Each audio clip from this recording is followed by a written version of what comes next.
안녕하세요. 70대 할머니입니다. 요즘 손주들 육아로 바쁜데 이 채널의 사연은 놓치지 않고 매일 듣고 있습니다. 제 인생에도 여러 사연이 있는데 그중 가장 웃기고 황당하고 미처 놀랐던 이야기를 여러분께 들려드리고자 합니다. 아주 재밌을 테니 꼭 들어주시길 바랍니다. 저는 4kg이 넘는 우량아로 태어났어요.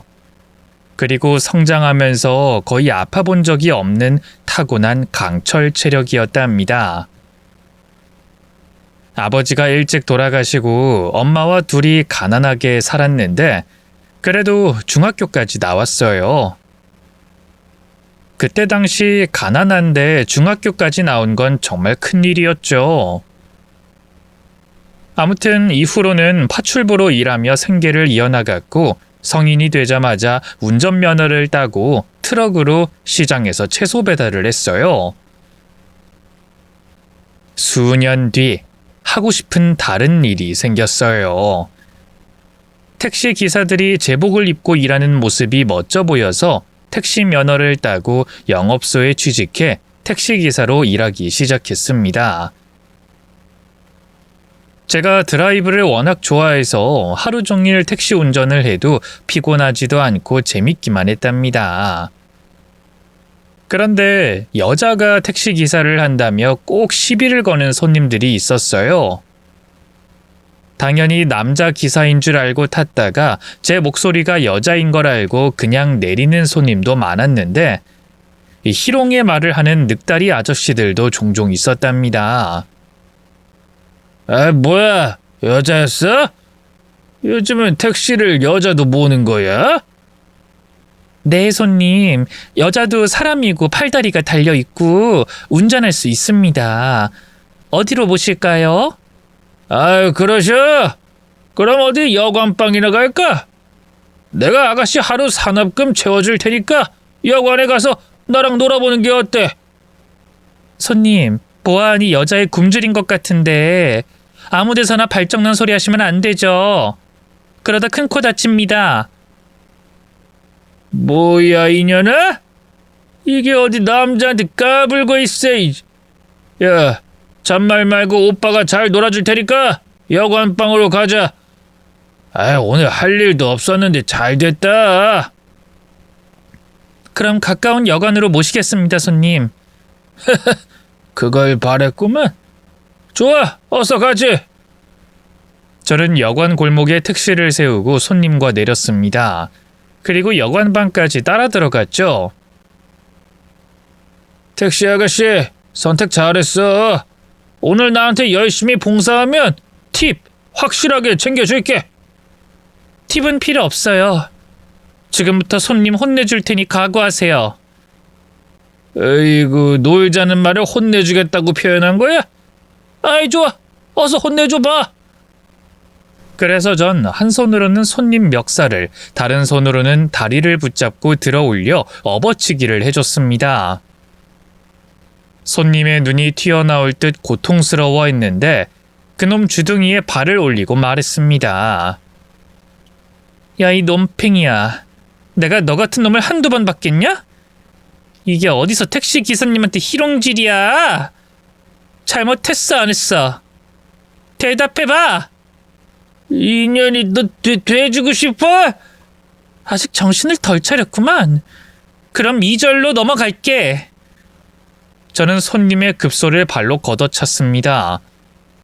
손님의 눈은 더 심하게 돌출되더군요. 아이, 너무 아파. 손님, 사과하실래요? 아니면 주둥이 다시 놀릴래요? 3절, 4절까지 해서 오늘 성장되고 싶으시면 얼마든지 놀려보세요. 그러자 손님은 많이 아팠는지 쇳소리를 내며 사과하더군요. 아이, 택시기사님, 제가 잘못했습니다. 입을 잘못 놀린 점 사과드립니다. 아이, 제발 그만하고 가주세요. 옳지. 이제야 짐승이 아니라 사람으로 보이네. 그럼 푹 쉬고 혼자 여관방에서 놀다가 집에 가세요. 업어치기와 급소를 한 대 날리며 사과를 받고 택시로 돌아갔습니다.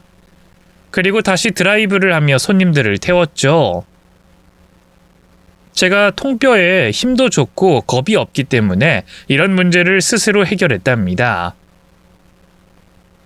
택시기사로 몇 년 일하다가 공장에서 일하는 남편과 선을 봐서 결혼하게 됐고 이듬해 아들까지 낳았습니다. 그런데 남편이 몸이 약골이었고 공장에 다니며 건강이 많이 쇠약해져서 아들의 첫 돌이 지나자마자 폐암에 걸려 투병 생활을 했어요. 오래 살지 못하고 세상을 떠나게 되며 혼자 아들을 키우게 됐죠. 친정엄마가 계셨기 때문에 낮에 아들을 돌봐주셨고 저는 돈을 벌러 택시 운전대를 잡았습니다. 아들은 저를 닮지 않고 세상 떠난 남편을 닮아 잔병 치레를 많이 했어요. 한 달에 한 번은 꼭 병원에 갔고 청소년기에도 힘이 약해서 픽픽 쓰러지곤 했답니다. 몸에 좋다는 한약이나 보양식을 많이 먹여도 소용없더군요. 타고난 체질이 약하니 안타깝기만 했습니다. 그리고 아들은 말수가 거의 없었는데 정도가 심했어요. 학교 다녀오겠습니다. 다녀왔습니다. 잘 먹겠습니다. 안녕히 주무세요 등등 인사의 말을 제외하면 입을 뻥끗도 하지 않았어요. 하루는 아들이 졸업 앨범을 들고 오길래 물었습니다. 현식아, 졸업 앨범을 벌써 받아왔니? 다음 주가 졸업인데 빨리 받아왔네. 오늘 졸업했어요. 뭐? 오늘 네 중학교 졸업식이었다고? 근데 왜 말을 안 했니? 별일 아니잖아요. 어떻게 별일이 아니야? 엄마가 바빠서 신경을 못 썼다만 그런 큰 행사가 있으면 말을 해줘야지. 별로 큰 행사 아니에요. 어차피 고등학교에도 들어갈 거잖아요. 그때도 졸업할 거고요. 뭐야? 이 녀석이 말도 없고 표현이 적은 건 알겠는데 이렇게까지 무뚝뚝할 줄이야. 현식아, 앞으로는 학교 행사든 뭐든 큰일이 있으면 좀 알려줘라. 네, 그럴게요. 아들의 성격은 이렇게 무뚝뚝하고 말도 없고 표정의 변화도 거의 없었어요. 가끔 아들 얼굴을 보면 기분이 좋은 건지 나쁜 건지 알 수가 없어 직접 물어보면 항상 좋다고만 대답했어요. 친정엄마도 제 아들이 사랑스럽긴 하지만 표현을 너무 안 해서 가끔 답답할 때가 자주 있다고 하셨답니다. 택시 일을 계속하며 세 식구가 잘 사는 건 아니었지만 그렇다고 아주 부족하게 산 건 아니었어요. 집은 비좁을지라도 먹을 것에 돈을 아끼지 않아서 나름 잘 살았다고 생각했습니다. 20년의 세월이 흐르며 친정엄마가 돌아가셨고 아들은 30대가 됐어요. 현식이는 몸이 약하고 시력이 좋지 않아 군대를 면제받았고 4년제 대학을 나와 공기업에 들어갔답니다. 주변에서는 아들을 아주 잘 키웠다며 부러워하는 사람들이 참 많았죠. 그런데 나이가 30 중반이 다 돼가는데 어찌 만나는 여자가 없는 것 같았습니다. 퇴근하면 바로 집에 들어와서 걱정이 되더라고요. 삐쩍 마른 데다 말수도 없으니 여자가 먼저 다가오지 않으면 절대 결혼을 못할 것 같았습니다. 그래서 아들을 잘 설득해서 선자리에 내보낼 계획을 세웠습니다. 현식아, 너 선 볼래? 엄마가 공무원 하는 아가씨 사진 가져왔는데 한번 봐라. 네? 안 봐도 돼요. 안 봐도 된다니? 현식아, 거절하지 말고 일단 한번 봐라. 얼굴 아주 예쁘다고. 직업도 좋고 집안도 좋다더라. 너도 장가는 가야지. 이렇게 가만히 있다간 금방 40 된다. 안 봐도 된다니까요. 저 결혼할 여자 있어요. 내일 데리고 올게요. 이게 무슨 소리냐? 너 지금 선보기 싫어서 말을 지어낸 거니? 아니요. 4년 넘게 만난 여자친구 있어요. 결혼할 생각이었고 내일 소개해드릴 계획이었어요. 뭐야? 현식이 넌 4년 동안 연애하는데 엄마한테 말도 안 한 거야? 아이 그리고 내일 데리고 오겠다고? 아 그걸 왜 이제야 말하니? 어제 말하려고 했는데 엄마가 늦게 들어오셔서 지금 말씀드리는 거예요. 내 속이 터진다. 도대체가 말을 하지 않으니 네 속도 모르겠고 뭐하고 다니는지 알 수가 없다고. 아무튼 결혼할 여자가 있다고 하니 다행이고 좋긴 하네. 그럼 내일 몇 시에 데리고 올 거냐? 엄마가 택시 하루 쉬고 준비 좀 해야겠구나. 저는 개인 택시를 하고 있어서 휴식을 아무 때나 할 수 있었어요. 그런데 아들은 이미 식당 예약을 했으니 아무것도 준비할 필요가 없다고 하더군요. 제가 낳은 아들이지만 정말 미스테리하네요. 그래서 이튿날 만나게 된 예비 며느리는 굉장히 수다스러웠습니다. 아들과 완전 반대로 입이 쉬질 않고 떠들더군요. 어머님, 처음 뵙는데 꼭 친정엄마 같은 느낌이 들어요. 저희 엄마는 재작년에 돌아가셨어요. 근데 어머님 이목구비가 저희 엄마랑 진짜 많이 닮았어요. 근데 머린 어디서 하셨어요? 짧은 단발이 어울리긴 하신데 조금 길러볼 생각은 없으세요? 제가 예전에 취미로 미용을 배웠어요. 제가 머리 좀 해드릴까요? 나중에 어머님 며느리가 되면 염색은 저한테 맡기세요. 제 손이 아주 야무지거든요. 어머님, 제가 보험 영업사원이라 그런데 혹시 보험은 뭐뭐 들어놓으셨어요? 제가 이것저것 따져보고 최대한 큰 이득을 볼 만한 보험으로 바꿔드릴까요? 어머, 어머님 손이 많이 거칠어 보여요. 핸드크림 하나 사드려야겠어요. 이따가 저랑 백화점 한 바퀴 돌고 가세요. 아니다, 백화점은 비싸니까 할인 매장으로 가요. 그래. 근데 원래 그렇게 말을 많이 하니? 네, 제가 말이 좀 많아요. 오빠랑은 완전 상극인데 인연이 돼서 결혼까지 하게 된 것도 참 재밌죠? 어머님, 저희 둘이 어떻게 만나게 됐는지 들어보실래요? 처음 보자마자 폭풍 수다를 떨길래 이 여자가 제 아들이 선택한 며느리가 맞는지 의구심이 들더라고요. 말이 거의 없는 아들과 수다스러운 며느리가 나란히 앉아있는 걸 보니 참 재밌고 신기했답니다. 며느리가 말이 많긴 해도 성격이 모나거나 예의가 없는 건 아니었습니다. 또 말 없는 아들과 살면 아들내미가 조금 달라질 것 같기도 해서 결혼하는 게 좋겠다고 생각했죠. 그래서 아들을 위해 모아둔 돈으로 신혼집을 마련해 주려고 했는데 이미 아파트를 계약했다고 하더군요. 현식아, 집을 샀다고? 아니, 무슨 돈으로? 직장에서 대출 받아서요. 그리고 모아둔 돈으로 절반 해결했고요. 이 녀석아, 집을 사는데도 엄마랑 상의 한마디 안 한 거야? 내가 네 엄마 맞는 거니? 네, 엄마는 제 엄마죠. 네가 각시랑 살면서 성격이 조금이라도 고쳐지면 좋겠구나. 여하튼 집을 샀다고 하니 다른 거 필요한 거 있으면 이거로 써라. 통장을 건네주자 아들은 거절하더군요. 저 돈 필요 없어요. 이건 엄마 노후 자금으로 쓰세요. 그러지 말고 받아. 엄마가 해준 게 없으니 받아도 된다. 엄마가 저 먹여주고 재워주고 키워줬잖아요. 그럼 다 된 거 아닌가요? 돈은 없다가도 있고 있다가도 없는 거니까 엄마를 위해 아껴두세요. 아들은 끝까지 제가 주는 통장을 거절하더라고요. 생각해보니 아들은 앞가림도 잘하고 정신적으로 독립해서 아주 잘 지내고 있던 겁니다. 무뚝뚝하고 말이 없다고 걱정했는데 지혜롭게 잘 커준 거죠. 그렇게 아들이 결혼해서 며느리와 살기 시작했는데 저는 뭐라도 챙겨주고 싶어서 반찬을 싸서 찾아갔어요. 며느리에 대해 하나 둘씩 알게 됐는데 많이 알뜰하더라고요.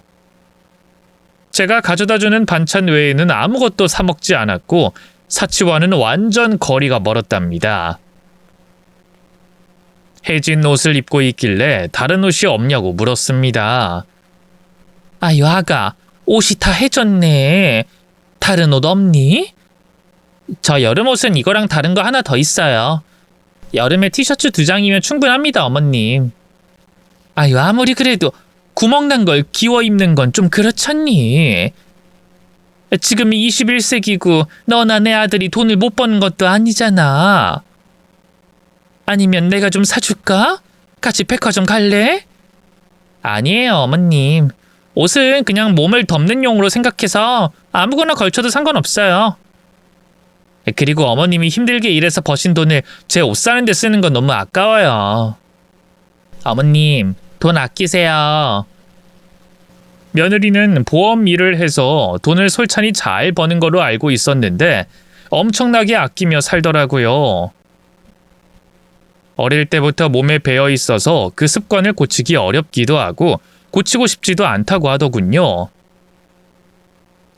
그래서 제가 백화점에서 몇 벌의 옷을 사다 줬습니다. 말을 하고 사주려고 하니 거절만 해서 아예 혼자 가서 선물로 사다 줬네요. 며느리는 크게 기뻐하고 좋아했는데 제가 선물해준 옷을 입지 않고 옷걸이에 걸어두기만 하더군요. 아이 아가, 내가 사준 옷 있는데 왜 아직도 해진 옷을 입고 다니냐? 어머님, 이 옷은 아직 5년은 더 입을 수 있어요. 어머님이 사주신 옷은 그때 가서 입으려고요. 뭐야? 아유 그냥 지금 입어. 내가 매년 사다 줄 테니까 입으라고. 어머님, 저한테 돈 쓰시는 거 자제하세요. 티끌모아 태산 모르세요? 아유, 정말 대단하다. 내가 널 이길 수가 없구나. 며느리의 아끼는 행동은 일반 사람이 생각하는 범위를 넘어서서 놀랍기만 했어요. 한 가지 에피소드를 덧붙이자면 아들 집 화장실에 갔는데 변기물이 소변으로 누렇게 있길래 물을 내리려고 했더니 며느리가 소리치더군요. 어머님, 물 내리면 안 돼요. 아직 몇 번 더 사용하고 모아서 내려야 해요. 뭐야? 너 지금 뭐라고 그랬니? 설마 변기물까지 아끼는 거야? 어머님, 아껴서 나쁠 거 있나요? 그리고 변기물이 엄청 많이 쓰이는 거 모르세요? 저 어렸을 땐 양말반 물로 변기를 내렸어요. 아니 아무리 그래도 볼일을 보면 물을 내려야지. 냄새 나잖아. 그래서 락스 한 방울 떨어뜨려 넣으면 냄새가 안 나요. 신기하죠? 어머님도 집에서 해보세요. 물도 아끼고 돈도 절약하고 얼마나 좋은데요. 정말이지 넘어설 수 없는 짠순이었습니다. 아들에게 이렇게 사는 게 괜찮냐고 물었더니 그냥 고개만 끄덕이고 말더군요. 제가 그때 크게 깨달았습니다. 아들은 어딜 가나 생존하고 적응할 수 있는 큰 능력이 있는 사람이었습니다. 짠순이 며느리에겐 불만 없이 지내는 걸 보니 대단하다는 생각이 들었답니다. 이듬해 아들과 며느리는 임신 소식을 전했어요. 물론 아들은 아무 말도 안 했고 며느리가 폭풍 수다를 떨며 초음파 사진을 건넸습니다. 어머님, 우리 애기 사진이에요. 여기 눈, 코, 입 보이시죠? 그리고 여기 뭔가 보이는데 남자 애기들이 달고 있는 그것처럼 보이시죠? 아직 확실하진 않지만 아들인 것 같죠? 아유, 글쎄, 내 눈엔 잘 안 보인다. 아무튼 축하한다. 고마워요, 어머님. 나중에 애기 낳으면 제가 2배로 열심히 살 거예요. 오빠도 요즘 아빠들 생각에 열심히 일하고 있답니다. 아, 어머님은 저희한테 해주실 건 없고 가끔 손주를 봐주시기만 하면 돼요. 그 정도는 해주실 수 있죠? 그럼 당연하지. 내 손주인데 당연히 돌봐줘야지. 역시 어머님은 마음이 따뜻한 분이세요. 그럼 오늘 점심은 따뜻하게 수제비 어떠세요? 아가, 너 임신했는데 잘 먹어야지. 밀가루 음식 말고 어디 가서 고기라도 먹자. 내가 사줄게. 아니에요. 원래 임산부가 땡기는 걸 먹는 게 애기한테 좋다고 했어요. 어머님, 제가 수제비 끓여올게요. 며느리는 먹는 걸 계속 아끼는 것 같아 제가 집에 가서 고기 반찬을 잔뜩 했고 한우와 비싼 생선도 바리바리 사서 매주 아들 집 냉장고에 채워줬답니다. 제가 안 해주면 분명히 안 사 먹고 밀가루와 김치만 먹을 테니 그렇게 해줘야만 했죠. 그리고 10달 뒤 건강한 손자가 태어났는데 제 아들과 붕어빵이었어요. 한편으로는 좋긴 했지만 아들이 잔병 치레를 많이 했던 날이 떠올라 체질은 꼭 며느리를 닮길 바랬습니다. 그런데 또 놀랄만한 일이 생겼어요. 며느리는 산후조리원에 들어가는 게 돈이 아깝다며 집으로 돌아왔더군요. 이에 저는 택시 일을 스톱하고 며느리 몸조리를 위해 며칠 머물렀습니다. 미련하게 아껴가며 지낼 걸 생각하니 가만히 있질 못하겠더라고요. 먼저 전기장판부터 샀고 매 끼니마다 건강식으로 차려줬어요.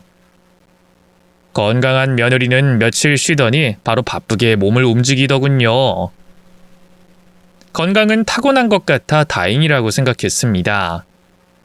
그리고 제가 택시 일을 하고 일주일 만에 아들 집에 갔더니 지독한 짠순이라는 게 가장 큰 충격이었습니다. 큰 냄비에 뭘 삶고 있길래 뭔가 하고 봤더니 천기저귀를 삶고 있더군요. 아가, 이게 뭐냐? 이거 천기저귀냐? 네, 어머님. 돈도 아끼고 애기 피부를 위해서 천기저귀를 쓰고 있어요. 지금 제가 보험일을 쉬고 있으니 이 정도는 해야 할 것 같아서요.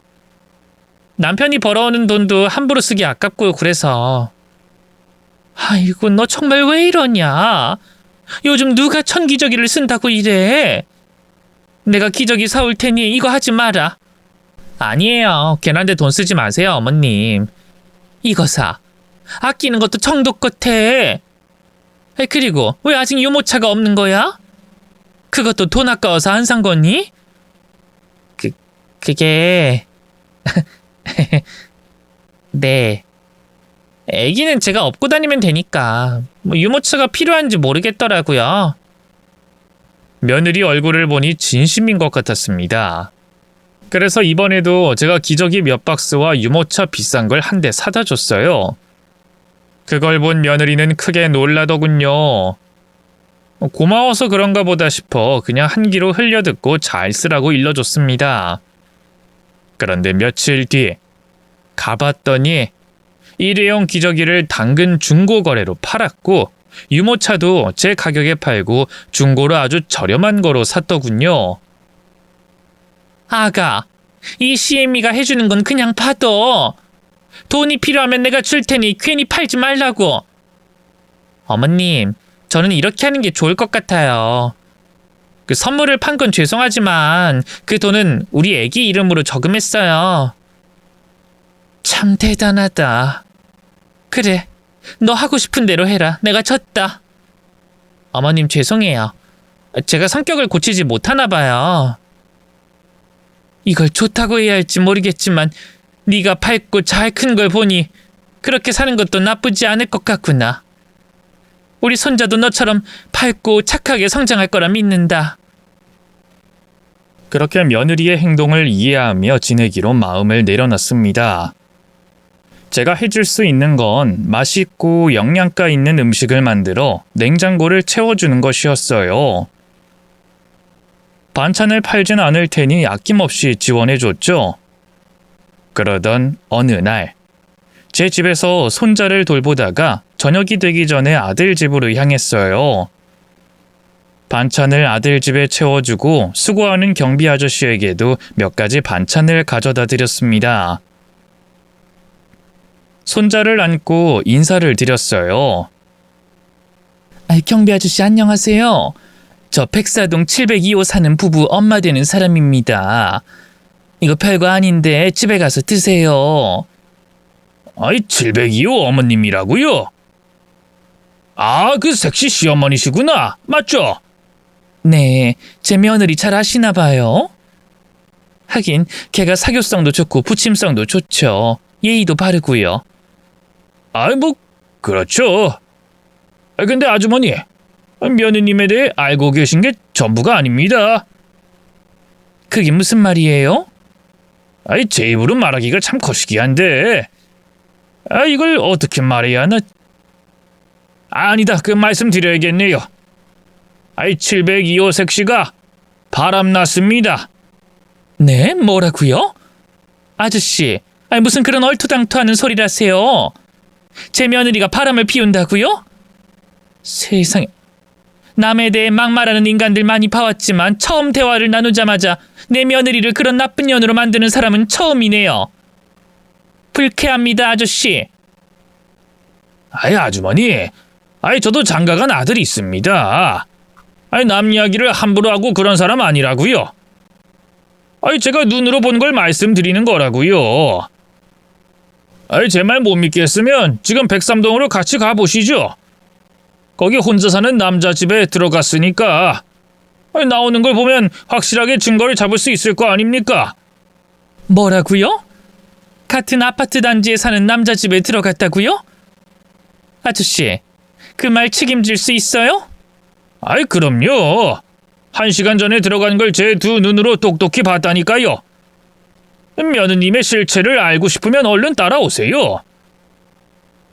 저는 기가 막히지만 경비 아저씨의 진지함을 보고 일단 백삼동으로 따라갔습니다. 이윽고 바람났다는 남자 현관 앞에 섰어요. 경비 아저씨는 거기서 기다려보자고 했는데 저는 그냥 초인종을 눌러버렸습니다. 잠시 후 70대 노인이 나오더군요. 경비 아저씨가 말한 바람난 상대가 노인이라는 건데 정말 기가 막히더라고요. 니슈. 어머나 뭐야? 경비 아저씨, 영감님 사는 집이잖아요. 제 며느리가 바람난 남자가 설마 이 노인이라는 건 아니겠죠?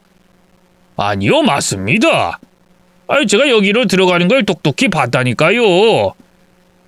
경비 아저씨의 말을 듣고 어이가 없었지만 확인차 노인에게 물었습니다.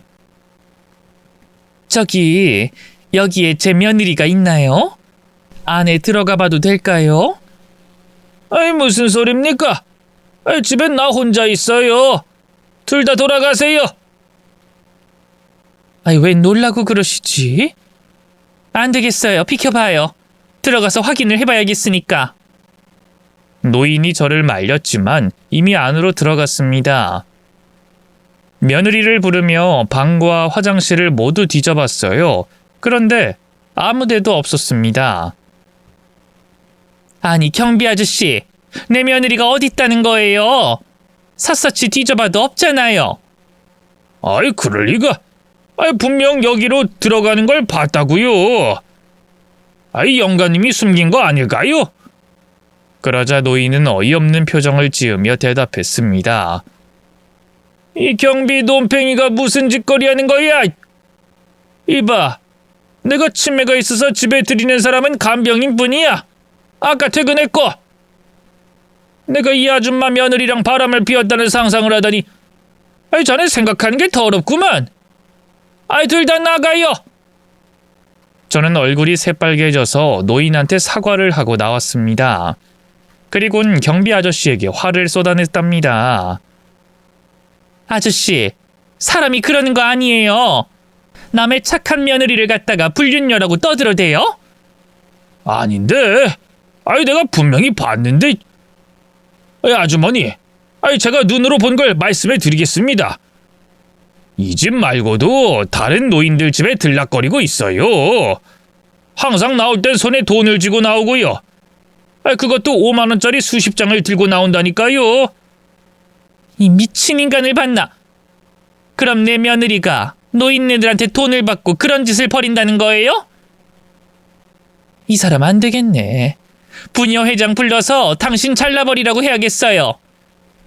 아주머니, 제가 본 건 진짜입니다. 전 있는 그대로를 알려드리는 거예요. 아까도 말했다시피 저는 장가간 아들을 둔 애비입니다. 아이, 제가 괜한 헛소리를 하는 게 아니라고요. 한마디만 더 하면 가만두지 않겠어요. 잘리기 싫으면 다신 그 입에서 내 며느리 이야기 꺼내지 않는 게 좋을 겁니다. 그리고 당장 사과하세요. 그랬더니 경비 아저씨는 고개를 푹 숙인 채 저에게 미안하다 했고 입조심하겠다며 굽실거렸습니다.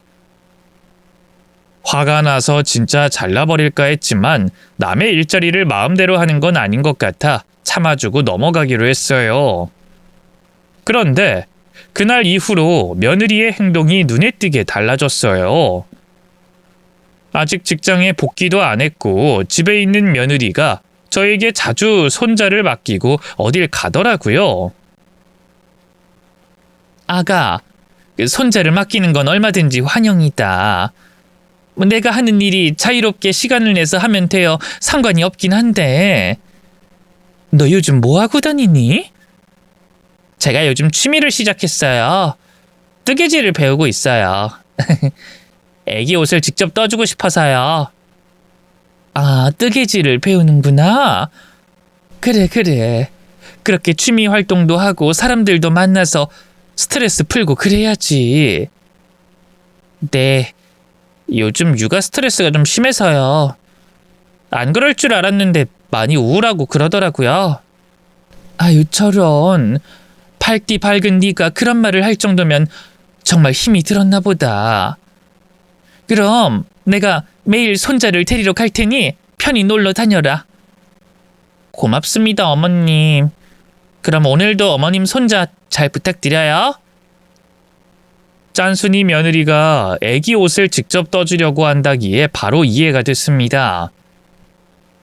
옷 사는 걸 아까워하니 앞으로 계속 만들어줄 생각인 것 같았어요. 물론 제가 손자를 위해 좋은 옷을 많이 사줄 것이지만 며느리의 정성이 든 옷도 좋으니 뭐라 잔소리를 하진 않았습니다. 그런데 그렇게 아끼던 며느리가 며칠 뒤부터 화장품을 새로 사서 색조 화장을 하고 다녔어요. 짠순이 며느리에게서 절대 볼 수 없는 모습이라 뭔가 이상하게 느껴졌답니다. 그때 경비 아저씨가 한 말이 떠오르며 심장이 쿵쾅거렸어요. 며느리에게 화장해서 예쁘다는 칭찬으로 운을 띄우며 요즘 좋은 일 있냐고 물었습니다. 아가, 너 요즘 화장도 하고 다니는구나? 매일 생얼로 다니던 애가 색조 화장까지 하고 말이야. 요즘 좋은 일 있니? 아니면 내 아들이 화장하라고 잔소리라도 한 거야? 오빠는 그런 말 안 하시는 거 아시잖아요. 그냥 오빠가 요즘 저를 여자로 안 보는 것 같아서 꾸미고 다니고 있어요. 습관처럼 아침마다 화장하고 다녀요. 왜요? 많이 어색하고 이상해 보이나요? 아니야, 예뻐서 그래. 우리 며느리가 이렇게 예쁜 걸 보니 좋아서 물은 거야. 그래, 오늘도 뜨개질 배우러 가는 거냐? 네, 어머님. 뜨개질도 배우고 친구들도 만나기로 했어요. 그럼 오늘도 어머님 손자 잘 부탁드려요. 저는 알겠다고 대답하고 며느리가 나가자 바로 외투를 걸치고 손자를 안고 며느리 뒤를 쫓았습니다. 경비 아저씨가 말한 대로 바람을 피울지도 모른다는 생각이 자꾸 들어서 가만히 못 있겠더라고요. 며느리가 어딜 가는지 봤더니 아들 집 아파트 단지로 들어가더군요. 집에 들렀다 나가는 건가 싶었는데 아들 집이 아닌 다른 동으로 들어가더군요. 순간 가슴이 턱 막히면서 두 다리에 힘이 풀리더군요. 그리고 한참 동안 기다렸더니 1시간 반 만에 입구에서 나왔답니다. 며느리는 방긋 웃으며 지폐를 세더군요. 오늘 수입 좋네. 하나, 둘, 셋, 넷. 전부 다 해서 26만 원. 그럼 다음 집으로 가볼까나? 김씨 할아버지가 지난번에 외상했으니 받을 돈이 꽤 많겠어. 오늘도 이 한 몸 불태워서 제대로 벌어야지. 며느리의 혼잣말을 듣자 저는 바닥에 주저앉고 말았습니다. 경비 아저씨 말대로 노인집을 다니며 돈을 받고 이상한 짓을 하고 있는 게 거의 확실해졌으니까요. 손자를 안고 있어 며느리를 붙잡고 뭐라 할 수 있는 상황이 아니어서 생각을 정리해 보기로 했습니다. 만약 바람을 피우며 돈을 벌고 있다면 제 아들과 계속 살게 둘 수 없는 건 물론이고 손자를 제가 키워야 하겠다고 판단했답니다. 아주 멀리까지 생각하고 정리를 했죠. 손자를 데리고 계속 밖에 서 있을 순 없어 제 집으로 돌아갔습니다. 일단 사진 몇 장을 찍어 증거를 확보했으니 그날은 참았습니다. 며칠 뒤 며느리가 집에서 손자를 보고 있는다고 해서 아들이 있을 때 모든 걸 까발리고 이혼시킬 마음으로 아들 집으로 향했습니다. 저는 목을 풀고 말을 하려고 했는데 도저히 제 입으로 그 더러운 이야기를 못하겠더라고요. 구역질이 올라와서 아무 말도 못하고 돌아왔답니다. 그래서 아들을 따로 불러서 한번 떠보기로 했습니다. 어디까지 알고 있는지 확인해 보기로 했어요. 현식아, 요즘 지내는 건 어떠냐? 좋아요. 그게 다야? 요즘 네 처가 어딜 싸돌아다니는 줄 아니? 네. 어디까지 아는 거냐? 어디까지 아냐고요? 공방 다니면서 뜨개질하러 다니잖아요. 아, 그렇지. 그거 말곤 아는 게 없다는 거냐? 네. 아니, 엄마, 갑자기 밖으로 불러서 집사람 이야기는 왜 하시는 거예요? 아니다. 그건 나중에 말해주마. 아니, 네 처에게 직접 듣는 게 좋을 것 같구나. 아들이 아무것도 모르는 것 같아 며느리에게 직접 듣고 부부간의 일을 해결하는 게 좋겠다 싶었습니다. 그래서 하루 손자가 사돈집에 맡겨진 날 제대로 된 증거를 잡고 끝장을 보기로 했어요. 며느리를 작살내고 스스로 아들에게 죄를 고백하게 만들 생각이었죠. 그것이 가장 바람직한 방법이라고 판단했습니다. 서두르지 않고 확실하게 해결하려고 말이죠. 그날 경비실에 찾아가서 며느리를 봤는지 물었어요. 아저씨, 제 며느리 오늘은 몇 동으로 가던가요? 어이, 아주머니. 이제야 제 말을 믿으시는군요. 눈으로 보신 게 있는 거죠? 제 말이 맞죠? 아휴, 아니라고 하고 싶지만 얼마 전에 다른 동에 들어가서 한참 있다 나왔는데 땀을 흘리면서 돈을 세고 있는 걸 봤습니다. 그걸 보고 억장이 무너지더군요. 아저씨 말대로 며느리가 노인네 집에 가는 것 같더라고요. 그리고 바람 피운다는 확신이 들었죠. 아니길 바랬는데 이런 끔찍한 일이 벌어지고 있었네요. 아주머니, 전 엊그제 며느님이 노인네랑 같이 나온 것까지 봤습니다. 여기 사진도 찍어뒀어요. 언젠가 필요할 것 같아서요. 그런데 오늘 바로 아주머니께 보여드리게 됐네요. 저는 며느리가 노인네와 한박 웃음을 지은 사진을 보고 경악하고 말았습니다. 그때 눈이 뒤집혀서 경비에게 물었습니다. 그래서 지금 내 며느리는 몇 동으로 갔나요? 어디로 가는지 보셨어요? 네, 그 103동에 그때 그 노인네 집으로 갔습니다. 제가 한 바퀴 돌다가 봤다고요. 들어간 지 한 30분 됐으니까 아마 집안에 있을 겁니다. 그럼 그때 그 노인이 거짓말을 한 거군요. 네, 치매는 핑계인 것 같습니다. 분명 집안에서 그 짓하고 있을 겁니다. 제가 앞장설 테니 따라오세요. 저는 심호흡을 연신하고 몸을 풀었습니다. 며느리와 노인네를 응징해 주려고 힘을 모았어요. 이윽고 노인 현관 앞에 섰고 초인종을 눌렀답니다. 그런데 다른 노인이 문을 열어주더군요. 땀을 흠뻑 흘리면서 말입니다. 니쇼. 할배는 또 뭐야? 내 며느리 여기 있지. 비켜. 지금 들어오면 안 되는데. 색시 시어머니인가 보네. 색시가 시모한테 비밀이라고 했는데 큰일이구먼. 큰일인 건 아는 거야, 이 노친네야? 이 더러운 영감탱이 같은 이라고. 딸 같은 애랑 뭔 짓을 한 거야? 오늘 니들은 내 손에 착살날 줄 알아. 제대로 혼쭐을 내주겠다고.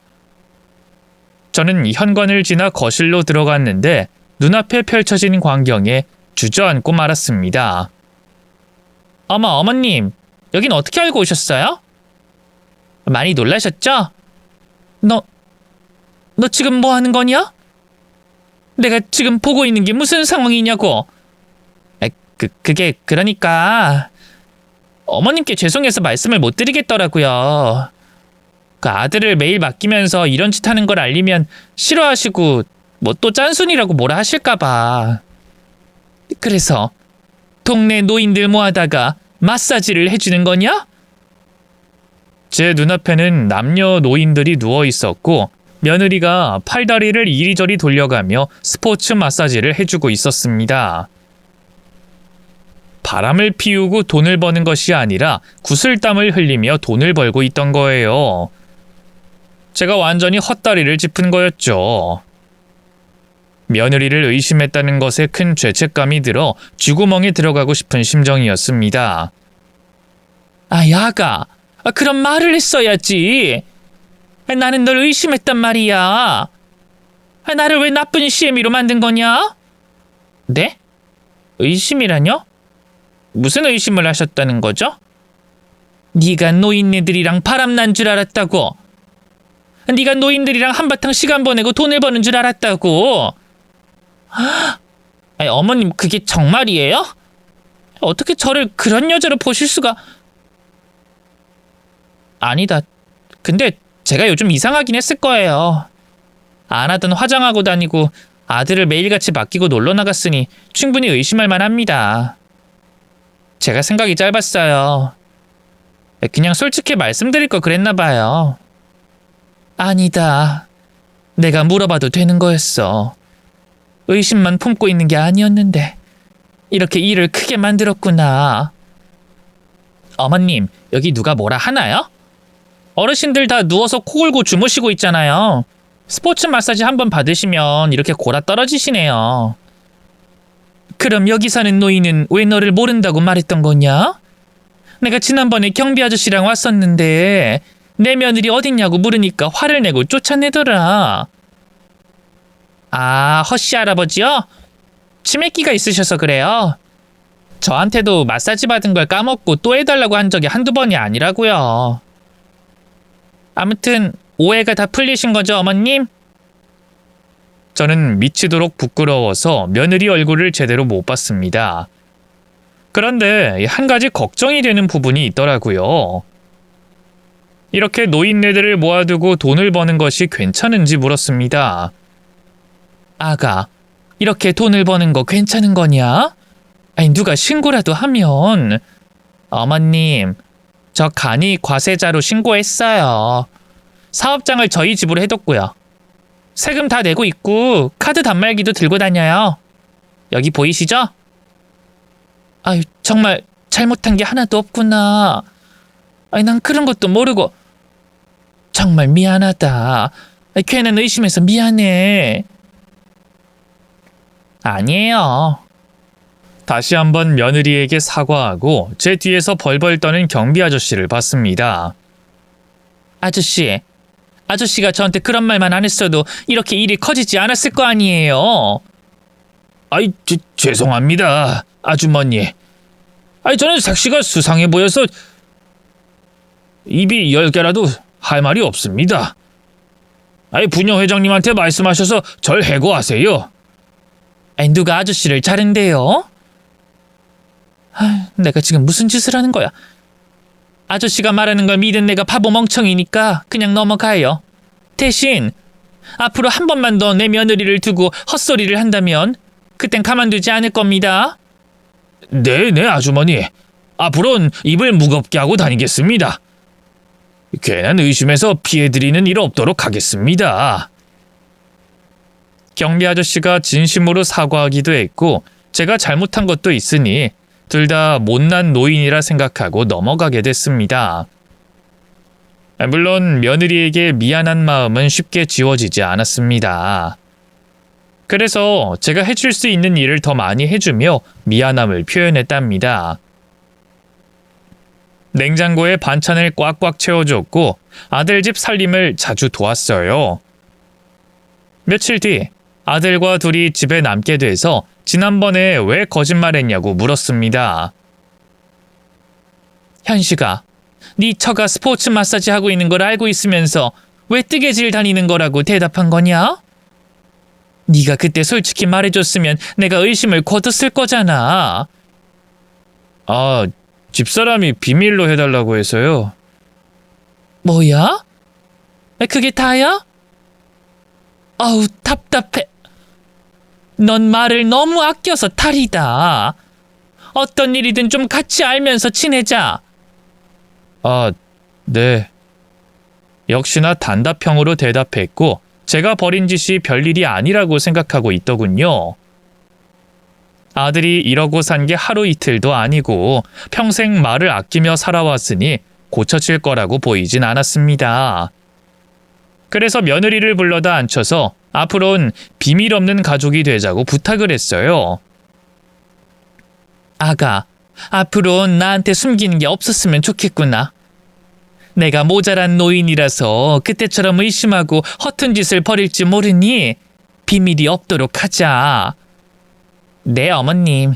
안 그래도 저도 크게 후회하고 있어요. 제가 스포츠 마사지하러 다닌다고 하면 싫어하시고 못하게 막으실까봐 그랬는데 잘못한 선택이었어요. 죄송해요, 어머님. 아니, 그렇다고 사과할 필요까진 없고 잘못은 내가 했잖니. 어머님도 잘못하신 거 없어요. 제가 충분히 의심을 산 행동을 했으니까요. 저희 고부는 서로를 이해하며 대화를 잘 마쳤습니다. 그렇게 부끄러운 시간이 지나가고 얼마 지나지 않아 며느리가 둘째를 임신했습니다. 지독하게 아끼는 걸 좋아하면서 아이는 또 가지고 싶었나 봅니다. 아가, 너 둘째까지 계획했던 거니? 난 너희가 손자 하나만 낳고 키울 줄 알았다. 제가 아이를 좋아해서요. 그리고 아들이 동생을 바라는 눈치여서 계획했어요. 아유, 그렇구나. 큰 결심을 했나 보네. 이듬해 며느리가 둘째를 낳았는데 넉 달 만에 또 임신을 했더군요. 전 좋긴 하지만 며느리 몸이 걱정돼서 왜 셋째까지 계획했냐고 물어봤습니다. 넌 몸이 나만하지 않겠다. 보험 영업에 스포츠 마사지에 육아까지 힘들지도 않니? 근데 셋째까지 가진 거야? 그게 실은 애 셋을 낳으면 출산 장려금이 100만 원씩 3년이 나온다고 해요. 게다가 부수적인 혜택도 많고요. 뭐야? 그럼 애를 또 가진 게 그 돈을 받으려고 계획한 거야? 예. 너희 부부가 돈이 없는 것도 아닌데 왜 그렇게까지 하니? 물론 셋째까지 낳으면 나야 좋지. 손주가 많으면 나야 더할 나위 없이 좋지만 네가 힘들잖니. 어머님, 그래서 말인데 어머님 댁으로 들어가 살면 안 될까요? 저랑 남편은 직장 다니고 어머님은 택시 기사 그만두시고 손자들 봐주시면 어떨까요? 아유, 그래, 뭐 그렇게 하자. 가족보다 중요한 게 뭐가 있겠니? 내가 손주 다 키워줄 테니 걱정하지 말아라. 근데 내 집에 들어올 필요는 없어. 내가 왔다 갔다 하면 되니까. 아니에요. 지금 집값이 가장 비쌀 때라 지금 팔아야 이득이에요. 나중에 집값 떨어져서 울상되는 것보단 과감하게 팔아버리고 어머님 댁으로 가서 사는 게 좋겠어요. 아유, 집값이 올라서 내 집에 오겠다고? 그래, 아유, 내가 졌다. 너 하고 싶은 대로 다 하거라. 다 해. 며느리의 절약 정신과 돈을 버는 정신은 절대로 따라갈 수가 없었습니다. 무인도에 떨어뜨려도 어떻게든 먹고 살 사람이 분명해 보였죠. 그래서 제 집에 아들과 며느리, 손주 셋이 함께 살게 됐는데 바로 좋은 소식이 들리더군요. 며느리가 들떠서 자랑을 시작했습니다. 어머님, 오빠가 진급했어요. 공기업에서 3남매를 낳으면 진급을 빨리 시켜준다는데 바로 과장으로 올랐대요. 오빠 동기들 중에서 가장 먼저 진급했대요. 뭐야? 아니, 애가 셋이면 회사에서 진급도 빨리 시켜주니? 네, 그래서 제가 애를 셋이나 낳은 거예요. 출산 장려금이랑 혜택들이 많다고 했잖아요. 그중 오빠의 진급도 포함돼 있었어요. 아마 오빤 임원까지 쉽게 올라갈 거예요. 아이, 세상에, 우리 며느리가 내조까지 잘하는구나. 아이, 진급까지 시켜주다니 정말 대단하다. 아가, 너 최고다. 진짜 최고의 며느리이자 아내야. 제가 한번 마음먹으면 끝까지 이루려고 하는 성격이라 잘 풀린 것 같아요. 아무튼 오빠는 임원까지 프리패스 될 거래요. 게다가 야근이나 회식 같은 것도 쉽게 빠질 수 있대요. 애가 셋이니 아무도 나무라고 안 한대요. 정말 복덩이구나, 아가. 너 소원 있으면 다 말해봐라. 가지고 싶은 거 있으면 이 CM이한테 말해봐. 저는 가지고 싶은 거 없어요. 그냥 우리 식구 모두 건강하게 오래오래 행복했으면 좋겠어요. 아, 제가 어머님께 선물한 적이 없었죠. 그동안 우리 애들 봐주셔서 감사드리고 저희 부부 편하게 직장 다니게 해주셔서 고맙습니다. 별거 아니지만 받아주세요. 선물? 아니, 우리 며느리가 선물까지 준비한 거야? 며느리가 준 상자를 열어봤더니 산삼이 몇 불이 있더군요. 얘야, 이게 뭐냐? 이 비싼 삼삼을 나 먹으라고 산 거야? 네, 어머님. 제가 큰맘 먹고 비싸게 주고 샀어요. 얼른 드세요. 이거 드시고 오래오래 건강하시고 우리 삼남매 잘 키워주세요. 그래, 몸 건강하게 오래 살도록 하마. 내 손주들 잘 키워주마. 며느리가 해준 산삼을 먹었더니 몸에 힘이 불끈 솟더군요. 정말 나무랄 데가 없었답니다. 그리고 얼마 뒤에는 며느리가 상패를 들고 오더군요. 어머님, 저 보험왕 됐어요. 저희 지점에서 제일 많이 보험을 팔았다고요. 아니, 넌 못하는 게 도대체 뭐니? 정말 대단하다. 축하한다, 새아가. 감사해요, 어머님. 근데 어머님도 추가로 보험 몇 개 들어야겠던데. 아유, 그런가? 뭐 그래, 네가 들라고 하면 들어야지. 우리 며느리 실적 올리는 거라면 얼마든지 들어줄 거다. 감사해요, 어머님. 그리고 주말마다 저희 집에서 스포츠 마사지 해도 될까요? 어르신들 문의가 계속 들어오네요. 영업장을 빌리는데 돈이 많이 들어서 어머님 댁에서 하면 어떨까 싶은데요. 너무 과한 요구죠? 누가 널 말리겠니? 해라 해. 내가 손주들 데리고 놀러 나갔다 올 테니까 그 시간에 여길 스포츠 마사지 샵으로 써라. 이제 됐냐? 고마워요, 어머님. 나중에 돈 많이 모으면 대저택으로 이사가요. 애들 놀기 좋게 마당도 있고 넓은 곳으로 말이에요. 며느리는 목표한 건 모두 이루는 사람이니 대저택에 이사가는 날이 머지 않았다는 게 당연하다는 생각이 들었답니다. 며느리는 일을 쉼없이 하고 있고 아들도 회사에서 열심히 일하고 육아도 많이 도와주고 있어요. 물론 제가 육아의 총책임자긴 합니다. 지금 제 집에서 저와 아들, 며느리, 손주들이 시끌벅적하게 아주 잘 지내고 있습니다. 저는 육아에 전념하고 있어 시간 가는 줄 모르고 일상을 보내고 있네요. 힘이 들긴 하지만 손주들이 무럭무럭 자라는 걸 보며 큰 행복을 느끼고 있답니다. 바쁜 와중에 제 사연을 일기 쓰듯이 틈틈이 적어서 보내게 됐고요. 막장 사연도 아니고 복수 같은 일도 없지만 며느리와 있었던 일화가 재밌으실 거라 생각합니다. 그럼 사연은 이쯤에서 줄이고 손주들 보러 가겠습니다. 끝까지 경청해주신 분들의 가정에 평안과 행복이 가득하시길 바랍니다. 감사합니다.